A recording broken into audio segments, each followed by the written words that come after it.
Hello friends, नमस्कार friends. आज हम हल करने वाले हैं प्रश्नावली 5.1 को। इससे पहले फ्रेंड्स हमने प्रश्नावली 4 तक इन सभी प्रश्नों को हल करवा दिए हैं। साथ में फ्रेंड्स हमने उसका प्लेलिस्ट भी बना दिया है। तो अगर फ्रेंड्स कोई भी चैप्टर आपसे छूट जाता है, कोई भी वीडियो नहीं देख पाते हैं किसी भी कारणों से, तो एक बार चाहें तो जरूर से देख लीजिएगा, है ना। उसमें चैप्टर वाइज फ्रेंड्स सभी वीडियोज आपको मिल जाएगी।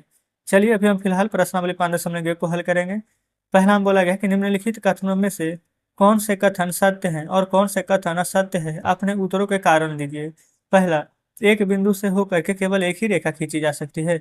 और दूसरा है, दो भिन्न बिंदुओं से होकर खींची जाने वाली रेखाएं असंख्य रेखा कहलाती है। तो चलिए फ्रेंड्स इन सभी को लिखेंगे। तो यहाँ पर फ्रेंड्स हम इन सभी प्रश्न को हल करते हुए चलेंगे। पहला का पहला था, बोला गया था ना कि एक बिंदु से होकर के केवल एक ही रेखा खींची जा सकती है। तो फ्रेंड्स बिल्कुल असत्य है। अगर हम एक बिंदु बना देते, देखिए इधर से इधर रेखा, इधर से फ्रेंड्स इधर, इधर से इधर, इधर से इधर, इधर से इधर, मतलब कि फ्रेंड्स इस प्रकार से जितना चाहे हम उतना खींच सकते हैं अनंत। तो एक बिंदु से केवल एक ही रेखा खींची जा सकती है, तो नहीं। तो यहाँ पर लिखेंगे असत्य। अगर इतना बोलता ना तो हम इतना ही लिखते। लेकिन बोला गया है ना कि अपने उत्तर का कारण दीजिए, तो लिखेंगे असत्य है। क्यों असत्य है? तो लिखेंगे क्योंकि एक बिंदु से विभिन्न दिशा में असंख्य रेखा खींची जा सकती है, ऐसे लिख सकते हैं। नहीं तो लिखे क्योंकि एक बिंदु से अनंत रेखाएं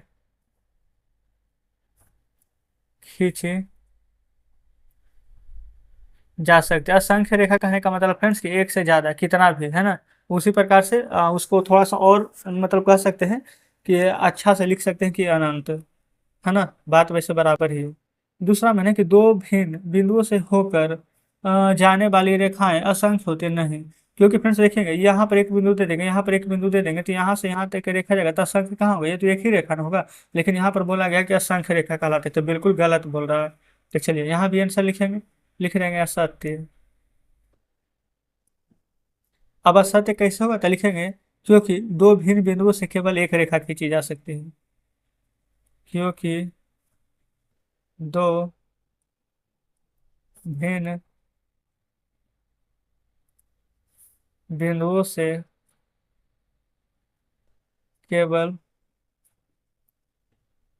एक रेखा खींची जा सकती है। ठीक है फ्रेंड्स, यहाँ तक कोई दिक्कत तो नहीं है। तीसरा देखिएगा। तीसरा नंबर में हमसे यहाँ पर बोला गया है ना कि एक शांत रेखा दोनों ओर से अनिश्चित रूप से बढ़ाई जा सकती है। बिल्कुल फ्रेंड्स, यहाँ पर ना देखेंगे, अगर ये शांत रेखा है, ठीक है, तो दोनों ओर से हम चाहे तो इधर से भी जितना चाहे उतना बढ़ा सकते हैं, और इधर से भी जितना चाहे हम उतना बढ़ा सकते हैं। ठीक है ना। तो यहाँ पर आंसर में लिखेंगे सत्य। क्योंकि एक शांत रेखा को दोनों ओर से दोनों ओर से अनिश्चित रूप से अनिश्चित रूप से बढ़ाया जा सकता है। क्लियर है फ्रेंड्स यहाँ तक? तीसरा नंबर। चौथा देखेंगे। चौथा बोला गया है ना कि यदि दो वृत्त बराबर हैं तो क्या उनकी त्रिज्याएं बराबर होगी? बिल्कुल। ये फ्रेंड्स बिल्कुल सत्य कह रहा है। अब आप सोचेंगे कि सत्य कैसे कह रहा है? देखिएगा, दो वृत्त है फ्रेंड्स, ये वृत्त है, ये वृत्त है। अगर उसका यहाँ पर एक त्रिज्या पहला का बराबर है तो दूसरा का भी बराबर ही होता है। जैसे कि फ्रेंड्स यहाँ पर हम लिखते थे ना, यहाँ पर ए बी बराबर में सी डी होता था ना, इस प्रकार से बी सी बराबर में डी सी। कहने का मतलब कि ए बी बराबर होगा सी डी के, तो अगर ए बी 2 सेंटीमीटर होगा तो सी डी भी 2 सेंटीमीटर होगा। अगर बी सी 4 सेंटीमीटर होगा, डी सी के बराबर है ना, तो ये 4 होगा तो ये भी 4 होगा। तो उसी प्रकार से फ्रेंड्स, अगर दोनों वृत्त है, दोनों यहाँ पर बराबर है ना, तो अगर ये वाला यहाँ पर 3 सेंटीमीटर है तो इसका भी त्रिज्या 3 ही सेंटीमीटर होगा। समझ रहे हैं ना। तो जस्ट यहाँ पर लिखेंगे सत्य है क्योंकि दो वृत्त बराबर होते हैं। लिखेंगे सत्य है क्योंकि दो वृत्त बराबर होते हैं।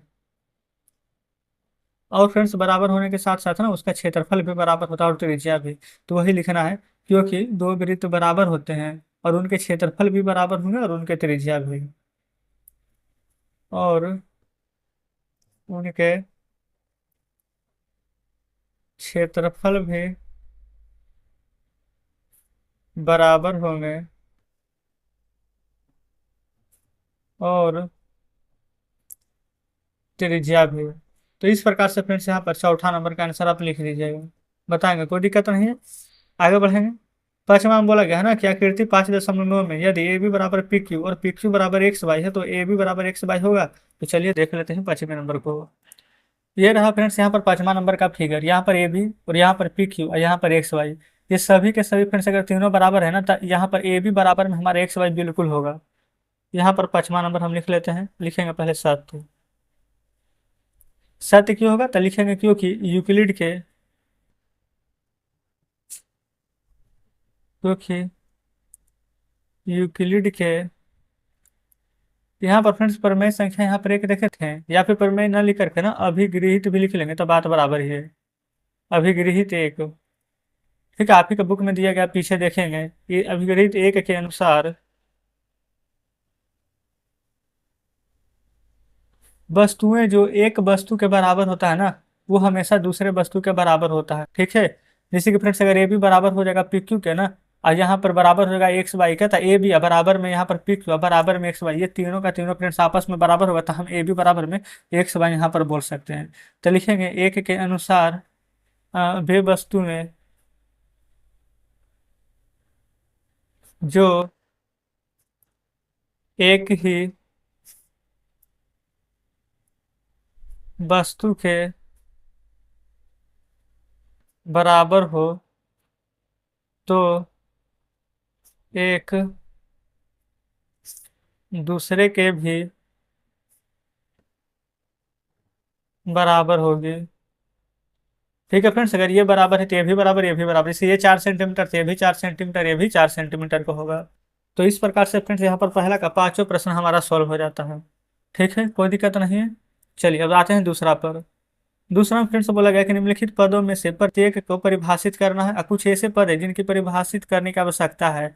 वे क्या है, आप इन्हें कैसे परिभाषित करेंगे। जैसे कि पहला में है समांतर रेखा, लंब रेखा, रेखाखंड, वृत्त की त्रिज्या, वर्ग। तो फ्रेंड्स मान लेते हैं कि समांतर रेखा को परिभाषित करना है, यानी समांतर रेखा किसे कहते हैं, लंब रेखाएं क्या होती है, रेखाखंड क्या होता है ना, ये सभी यहाँ पर लिखना है, ठीक है। तो सबसे पहला फ्रेंड्स दूसरा का समांतर रेखा। देखिए समांतर रेखा फ्रेंड्स हम किसे कहेंगे तो लिखेंगे ना, दो सीधी रेखाएं जिनमें कोई भी बिंदु उभय, ये फ्रेंड्स उभयनिष्ठ ना हो, वो फ्रेंड्स हमारा समांतर रेखा कहलाता है। कोई भी बिंदु उभयनिष्ठ ना हो वो समांतर रेखा कहलाती है, ठीक है ना। उभयनिष्ठ फ्रेंड्स कहने का मतलब से क्या समझते हैं, जैसे कोई भी फिगर बनता है ना तो उसी से एक दूसरे रेखा पर यहाँ पर डिपेंड ना होती है, वो फ्रेंड्स हमारा समांतर रेखा कहलाता है, ठीक है ना। दूसरा है यहाँ पर लंब रेखा। लंब रेखा वैसे फ्रेंड्स चिंता नहीं कीजिए, हम सभी का एग्जाम्पल दे देंगे, है ना। तो लंब रेखा लिखेंगे ना कि लंब रेखाओं में से ना यदि एक रेखा दूसरी कोण का 90 डिग्री बनाती है, वैसा ही कोण यहाँ पर ना लंब रेखा कहलाते हैं। लिखेंगे दो रेखाओं में से यदि एक रेखा दूसरी पर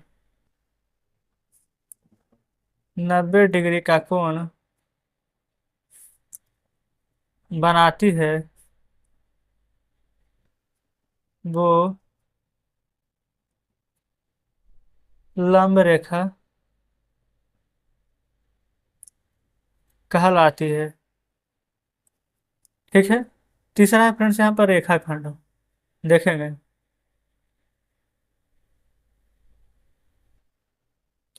रेखाखंड में लिखेंगे ना, वह सीधी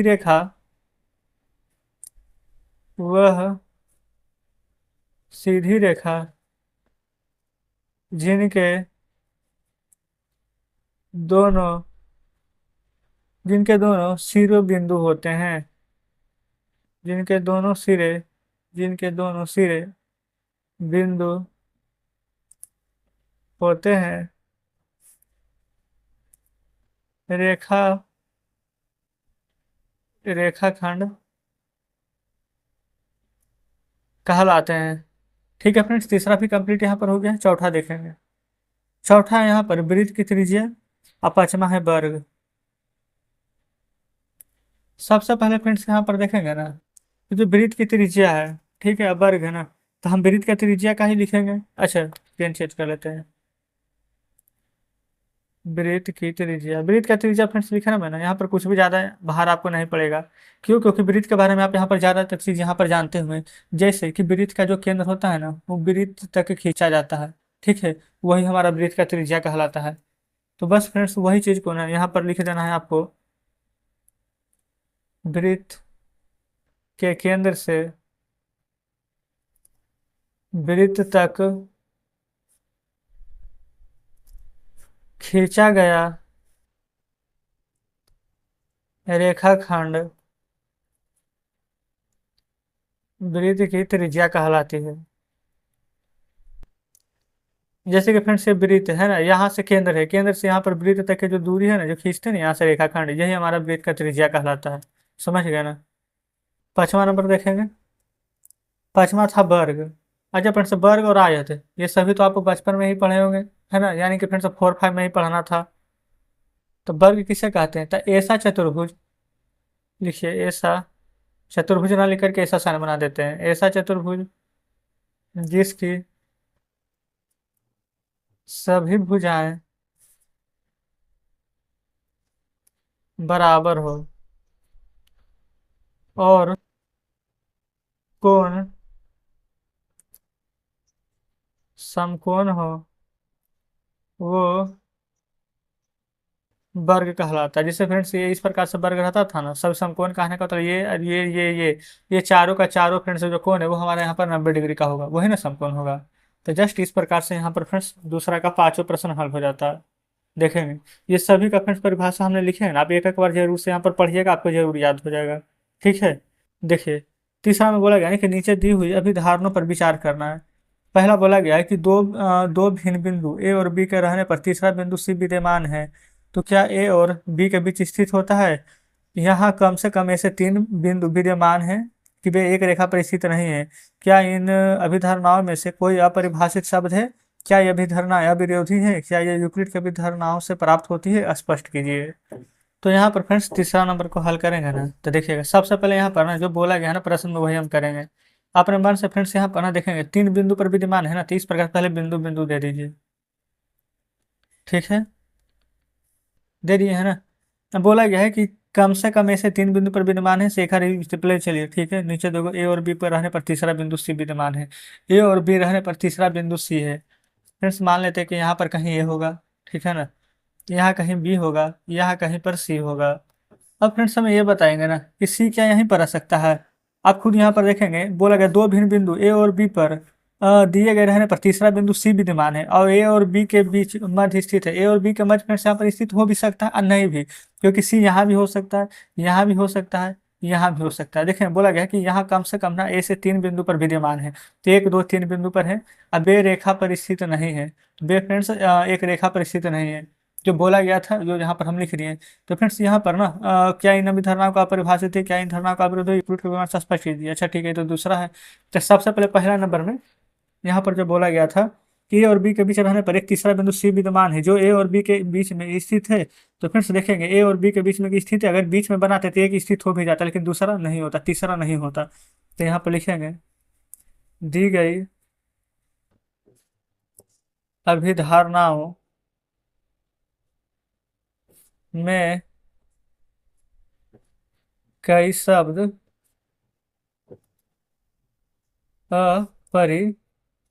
अपरिभाषित है। बस इतना ही लिख देंगे फ्रेंड्स, हमारे यहाँ पर आंसर आ जाएगा। ठीक है, चलिए दूसरा नंबर देखेंगे। फिर बोला गया था यहाँ कम से कम ऐसे 3 बिंदु विद्यमान है जो कि वे केवल एक रेखा पर स्थित नहीं है।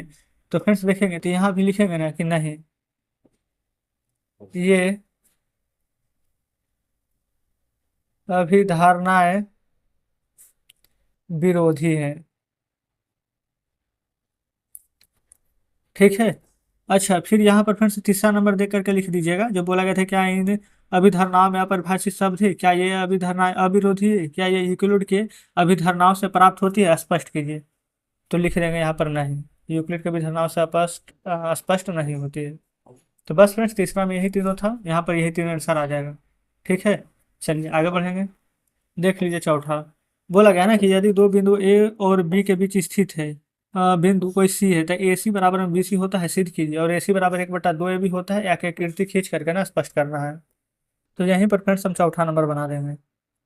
देखिए ए सी बराबर में बी सी कह रहा है ना, ए सी बराबर में बी सी, ए और बी के बीच में ना बिंदु सी है, ए और बी के बीच में यहाँ पर बिंदु सी है, ए और बी के बीच में बिंदु सी है, बस ऐसा है। सिद्ध क्या करना है, ए सी बराबर में 1/2 ए बी होता है, ये हमें फ्रेंड्स यहाँ पर प्रूफ करके दिखाना है, बस इतना ही करना है। अब देख लीजिए, जो दिया गया है ना वो लिख लीजिए। दिया है कि ए सी बराबर में हमारा बी सी होता है, आप कहेंगे ठीक है। और फ्रेंड्स यहाँ पर एक बात ध्यान दीजिएगा, यहाँ पर ए सी बराबर में ना 1/2 है, सिद्ध करना है कि ए सी बराबर में 1/2 हमारा आना चाहिए। तो ए सी बराबर बी सी लिख दिए हैं। अब हम दोनों तरफ ए सी जोड़ेंगे, कोई फर्क नहीं पड़ना चाहिए, क्योंकि जो दोनों तरफ कर रहे हैं, दोनों तरफ ए सी जोड़ने पर, अब फर्क जानते हैं, जोड़ेंगे तो क्या पड़ेगा, देखिए ए सी है और ए सी जोड़ देंगे, बी सी है और ए सी जोड़ देंगे, आप कहेंगे बिल्कुल सही है। अब फ्रेंड्स ए सी ना 2 AC हो जाएगा। अब बी सी और ए सी यहाँ पर है, तो बी सी और ए सी के जगह पर आप चाहें फ्रेंड्स तो देखिए, ये यहाँ पर से ए सी प्लस बी और सी है, तो यहाँ पर से लिख देंगे बी सी। ये किसके बराबर हो जाएगा, टोटल ए बी के। बताइए क्या इसको हम ए सी अब प्लस में बी सी अब बराबर ए बी का लिख सकते हैं, आप कहेंगे बिल्कुल। तो यहाँ पर वही चीज़ है, बी सी और ए सी, बी सी और ए सी, तो इसके जगह पर क्या हम ए बी लिख सकते हैं, आप कहेंगे बिल्कुल लिख सकते हैं। तो यहाँ पर 2 बार ए सी है ना, तो हम लिख देंगे ए सी, और जो 2 बार है ये फ्रेंड्स गुना में है, तो ए बी का नीचे आएगा फ्रेंड्स, ये भागा में हो जाएगा। अब आप यहाँ पर देखेंगे हमें फ्रेंड्स सिद्ध क्या करना था, 1/2 ए बी, तो यहाँ पर ए बी है ना, तो ए बी के साथ कुछ भी नहीं है, तो क्या एक है, अब बटा में 2, ए बी इधर है फ्रेंड्स, इसको हम इधर भी लिख सकते हैं। तो बस यही ना प्रूफ करना था। तो फ्रेंड्स हमारा ये वाला प्रूफ हो चुका है। देखेंगे इस प्रकार से फ्रेंड्स यहाँ पर चौथा नंबर प्रश्न हमने सोल्व करा दिए हैं, कोई दिक्कत नहीं होनी चाहिए, है ना। चलिए पांचवा पर, पांचवा में देखेंगे यहाँ पर बोला गया है कि प्रश्न 4 में सी रेखाखंड ए बी का एक मध्य बिंदु कहलाता है। तो सिद्ध कीजिए कि एक रेखाखंड का एक और केवल एक ही मध्य बिंदु होता है। कैसे करके फ्रेंड्स यहाँ पर सिद्ध कीजिएगा ना, जो देखिएगा प्रश्न 4 में ना यही ना दिया गया था सिद्ध करने के लिए कि ए सी बराबर में 1/2 ए बी। लिखिए पांचवा में ए सी बराबर 1/2 ए बी, ठीक है। और फ्रेंड्स यहाँ पर ना सी रेखाखंड ए बी का एक मध्य बिंदु है, ये फ्रेंड्स ए और बी यहाँ पर दिया गया, तो सिद्ध करना है रेखाखंड का केवल एक ही मध्य बिंदु होता है। ठीक है फ्रेंड्स, बिल्कुल हम यहाँ पर सिद्ध कर देंगे। सबसे पहले देखेंगे, ये हमने ना ए और बी यहाँ पर मध्य बिंदु दे दिए हैं।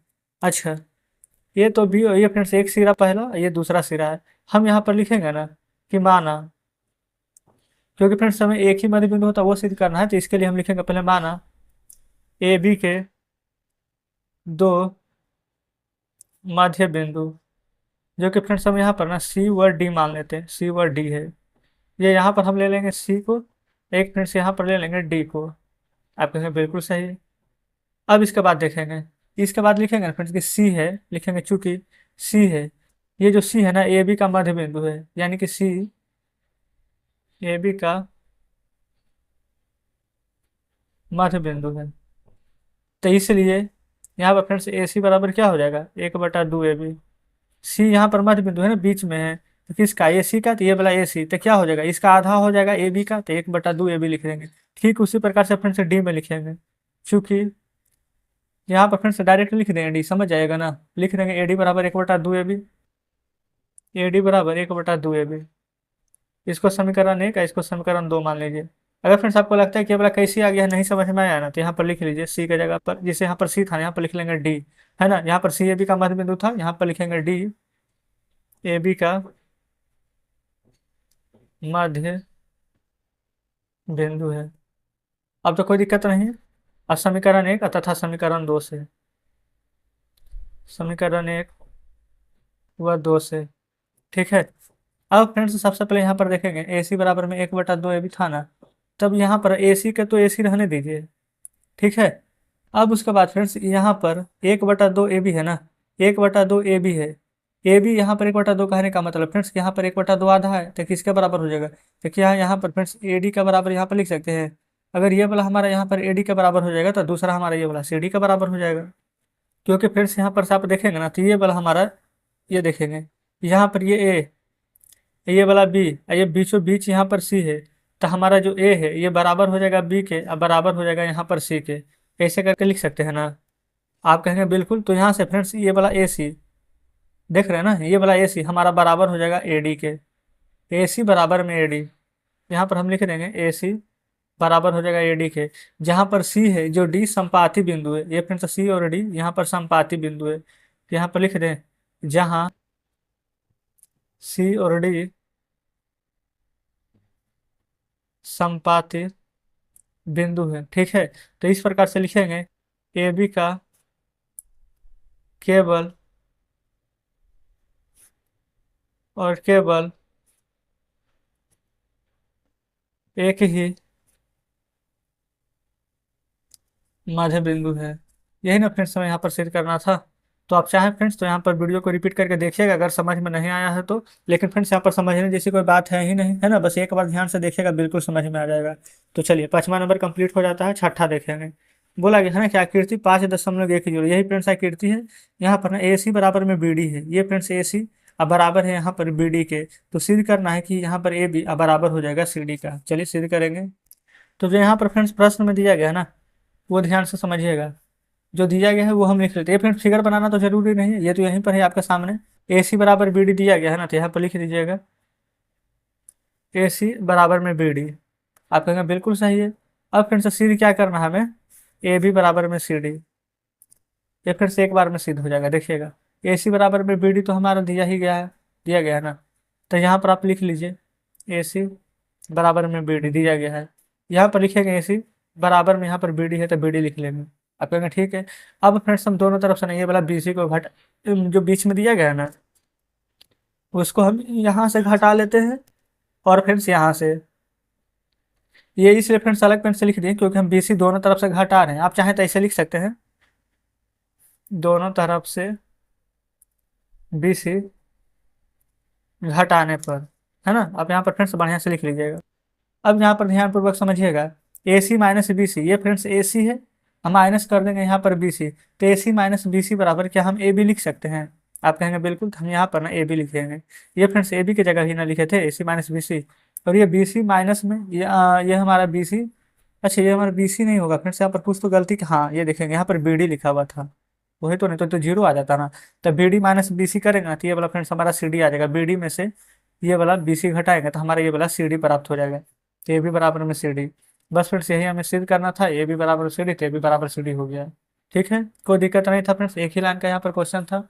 ए बी बराबर सी डी दिया ही गया था, यह फ्रेंड्स ए बी बराबर में यहाँ पर बी डी के बराबर है, ए बी बराबर में सी डी हमें सिद्ध करना था। ठीक है ना। चलिए, तो इस प्रकार से फ्रेंड्स ये वाला बी सी है ना, जो दोनों के लिए बराबर आएगा, तो यहाँ पर ऐसे भी लिख सकते हैं बी सी बराबर में बी सी। अब आ जाते हैं फिर से यहाँ पर नेक्स्ट 7वां नंबर पर। 7वां में बोला गया था ना कि यूक्लिड के अभिगृहितों की सूची में दिया गया है कि अभिगृहित 5 में ना सर्वव्यापी सत्य क्यों माना जाता है। ध्यान दीजिए कि यह 5वें प्रश्न की अभिधारणाओं से ना संबंधित नहीं है। ठीक है, तो यहाँ पर फ्रेंड्स देखेंगे ना, सबसे पहले अभिगृहित 5 अगर पढ़ेगा ना, तो उसमें बताया गया है कि जो पूर्व का जो अंश होता है ना वो बड़ा होता है। ठीक है ना, कैसे जो देखिएगा। सबसे पहले फ्रेंड्स हम यहाँ पर ना एक फिगर बनाएंगे। ठीक है, ये फ्रेंड्स हमारा हो गया है एक वृत्त। ठीक है ना। अब मान लेते हैं कि इसको हम बीच से ना इस प्रकार से फ्रेंड्स आधा काट रहे हैं। ठीक है, तो जस्ट इधर वाला हिस्सा देखेंगे इस प्रकार से, और एक फ्रेंड्स इधर वाला हिस्सा रहेगा, वो हो जाएगा हमारा कुछ इस प्रकार से। और अभिगृहित 5 के अनुसार फ्रेंड्स जो पूर्ण होगा ना हमारा, वो सदैव अंश से बड़ा होगा। जैसे कि फ्रेंड्स ये वाला आधा काट लिए, तो देखिए तो आधा से तो ये बड़ा होगा हमेशा पूरा, फिर ये वाला भी आधा ले लेंगे, तो फ्रेंड्स आधा से तो बड़ा होगा ना पूरा। कोई भी चीज़ है, जैसे ये पेन ही है, तो हम इसको आधा तोड़ देंगे और कहेंगे कि बढ़िया पेन ले लेंगे, तो फ्रेंड्स आधा से तो बड़ा ही होगा पूरा। तो अभिगृहित 5 यहाँ पर लिखिएगा पहले, अभिगृहित 5, है ना, यहाँ पर लिखेंगे पूर्ण